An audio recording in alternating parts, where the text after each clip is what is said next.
My name is Thomas Wilson. I'm 78 years old. That number feels strange to say out loud. Not because it's big, but because I still feel like I blinked and arrived here. People ask me how it feels to live this long.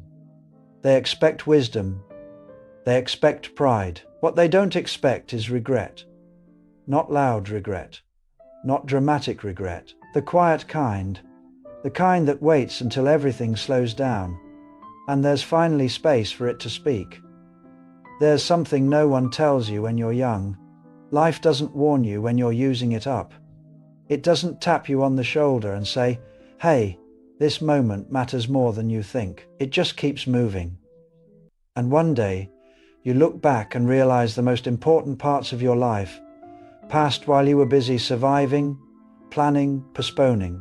When I was younger, I thought time was generous. I thought it stretched. I thought there would always be another chance to say the thing, to make the call, to show up properly. I was wrong. Time isn't generous, it's quiet. And by the time you notice it leaving, it's already gone. I didn't waste my life. Let me be clear about that. I worked hard. I provided. I stayed responsible. I did all the things a good person is supposed to do. And that's what makes this harder to explain. Because regret doesn't always come from doing the wrong things. Sometimes it comes from doing the right things for too long while ignoring what mattered most. I told myself I was busy building, busy earning, busy handling responsibilities. Busy becomes a habit. Busy becomes an excuse. Busy becomes a way to avoid things that feel uncomfortable or inconvenient in the moment. And before you realize it, busy becomes your personality. There were people who wanted my time, not all at once. Not dramatically. They just wanted me there. Friends who called, family who waited. Moments that asked for nothing more than presence. And I kept thinking, I'll get to that later. Later felt responsible. Later felt mature. Later felt safe. Later is a lie we tell ourselves to avoid choosing now, and now is the only thing that ever existed. I remember specific moments that didn't feel important at the time. A phone ringing while I was tired. An invitation I declined because I needed rest. A conversation I cut short because tomorrow felt guaranteed. None of those moments felt final. That's the trick. Life rarely announces its last chances. At 78, you don't regret the big things first. You regret the small ones, the ordinary ones, the ones that seemed repeatable. I don't remember many workdays. They blur together.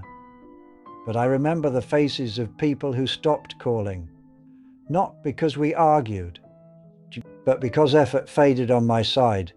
Here's something painful to admit. I thought relationships were stable. I thought once someone loved you, they'd always be there. I didn't understand that relationships don't disappear from betrayal. They disappear from neglect, quietly, politely, without drama. I assumed time would protect the important things. I assumed the people who mattered would understand. And they did, until they couldn't anymore. Now, I sit with a lot of silence, not empty silence, crowded silence, silence filled with conversations that never finished and moments that never happened. People think regret shows up as sadness. Sometimes it does, but more often it shows up as clarity, painful clarity. You finally see what actually mattered, just when you no longer have the time or energy to fully live it. At 78, you don't dream about the future much. You inventory the past, you replay patterns. You recognize where you misunderstood life. And the hardest realization of all is this: most of the things I worried about never mattered, and most of the things that mattered never demanded urgency. They just waited until they couldn't. I didn't realize I was trading my life away in small pieces. I thought I was being responsible. I thought I was being strong. I didn't realize I was postponing the very things that made life feel alive. There's a moment that comes late in life when you understand something too clearly.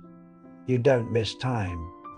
You miss who you were when time was still open. And once that realization settles in, it doesn't leave. It sits with you. Every morning, every quiet evening, every moment you wish you could revisit with the understanding you have now.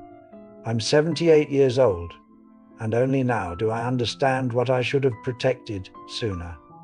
What I should have protected sooner wasn't my reputation. It wasn't my plans. It was my attention. No one tells you that attention is the real currency of a life. Not time, not effort, attention. Where you place it, who you give it to, what you let it slip past without noticing. I gave mine to things that felt urgent but were never important. Deadlines, expectations, worries that aged poorly, and I starved the things that mattered because they didn't shout. The people I loved rarely demanded much. They didn't beg. They didn't threaten to leave. They just waited. And waiting looks patient until it turns into distance. At some point, the invitations slowed. Not dramatically, not angrily.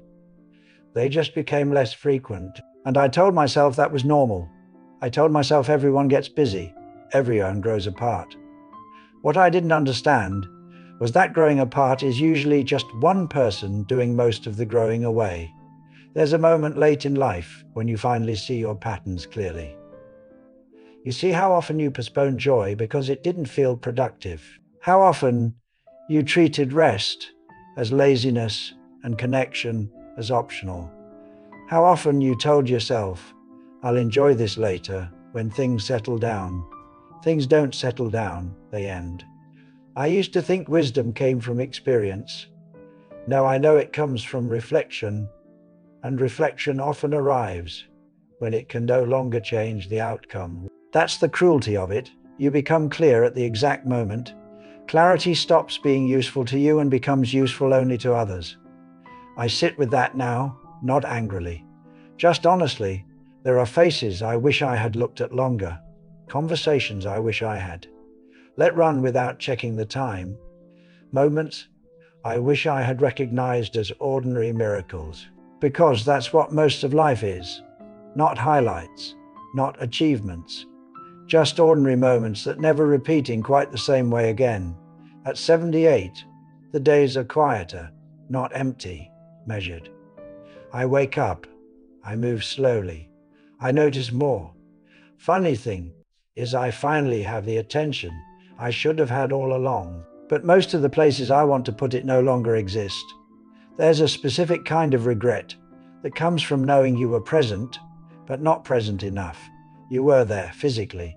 You showed up, but your mind was elsewhere, planning, worrying, rushing ahead, always ahead, never fully in. I think about how often I said, let's do this another time, as if time were a warehouse with infinite supply, as if moments could be rescheduled without consequence. They can't, they expire quietly. Here's the truth I wish someone had told me earlier. You don't need to optimize your life. You need to inhabit it. You need to let moments interrupt you. You need to choose people even when it's inconvenient, especially when it's inconvenient, because the things that truly matter rarely announce themselves as important. They show up disguised as ordinary days, a meal, a walk, a conversation that doesn't lead anywhere. Those are the moments that build a life, and they don't wait forever. I look back now and I don't wish I had done more. I wish I had noticed more. Noticed when someone wanted to talk but didn't know how to say it. Noticed when a silence was asking for attention. Noticed when letter was becoming a habit, not a plan. At this age, you understand something clearly. Life isn't lost all at once. And most people don't notice the leak. until there's nothing left to refill. I don't say this to shame you. Regret is not a weapon. It's a signal meant for those who still have room to adjust. If you're listening to this and you still feel busy, that doesn't mean you're doing something wrong. It just means you need to ask yourself what your busyness is protecting you from. Sometimes we stay busy to avoid sitting with what actually matters. I avoided stillness for most of my life. Now stillness is all I have, and in it, everything becomes clear. I see now that love doesn't ask for perfection. It asks for presence. It asks for showing up imperfectly. It asks for choosing people over productivity sometimes. If I could speak to my younger self, I wouldn't tell him to slow down. I'd tell him to look up, to recognize when a moment was offering itself without asking loudly, to understand that one day he would trade almost anything for one more ordinary afternoon with the people he rushed past. I'm 78 years old. I didn't realize this until it was too late, but I hope you don't have to. If you still have people, protect them with your attention. If you still have time, spend it deliberately. Don't wait for clarity to arrive through loss. Let it arrive through choice. One day, you'll sit quietly and inventory your life the way I do now. And I hope, when you do, you don't have to say, "I wish I had realized this sooner." I didn't win by living longer. I just stayed long enough to understand. And now, I pass that understanding to you, because that's all I can do with it now. So if this reached you while your life is still loud and unfinished, take it as a gentle interruption, not a warning, not a demand. Look up from whatever is pulling at you. Send the message. Stay a little longer. Let the ordinary moment matter. You don't need to change everything. Just choose one person, one moment, one now. Because one day, clarity will come quietly. And I hope it finds you living, not wishing you had.